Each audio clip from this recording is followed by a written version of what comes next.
தேசிய கல்விக் கொள்கை, மும்மொழி கொள்கை அப்படின்லாம் கொண்டு வரதுல ரொம்ப படித்த மேதாவிகள் அதை பற்றி கேட்குறாங்க. என்னங்க மொழியை போய் அரசியலாக பண்ணுறீங்களே?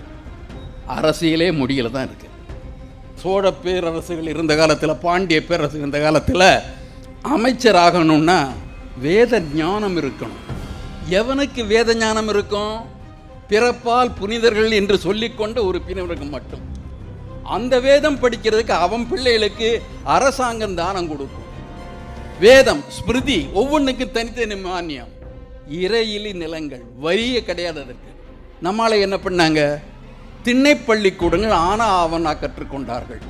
திண்ணை பள்ளிக்கூட கல்வியை அரசின் பதவிக்குரிய கல்வியாக எந்த அரசும் ஏற்றுக்கொண்டது கிடையாது.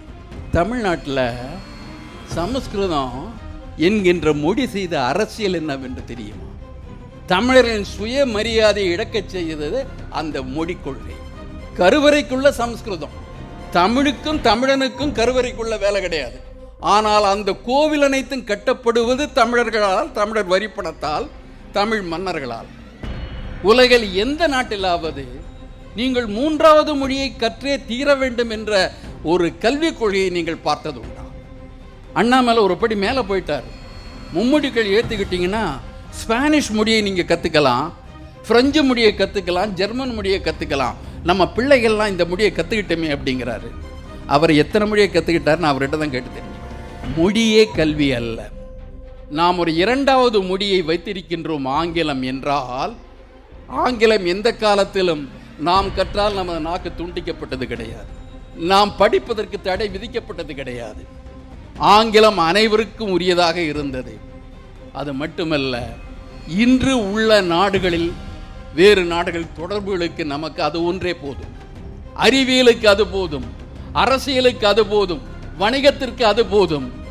நாம் நமது முன்னேற்றத்திற்காக இரண்டாவது மொழியை ஏற்றுக்கொள்கின்றோம், ஆங்கிலத்தை. இன்று ஆங்கிலத்தை படிக்காதீர்கள் என்று ஆங்கில துவேஷம் சொல்லுபவர்கள் உலக அரங்கில் நாம் இருப்பதை விரும்பாதவர்கள். நமது விஞ்ஞானிகள் எத்தனை பேர் வெளிநாடுகள் இருக்கின்றார்கள், நமது பொறியியல் நிபுணர்கள் எத்தனை வெளியில் இருக்கின்றார்கள்.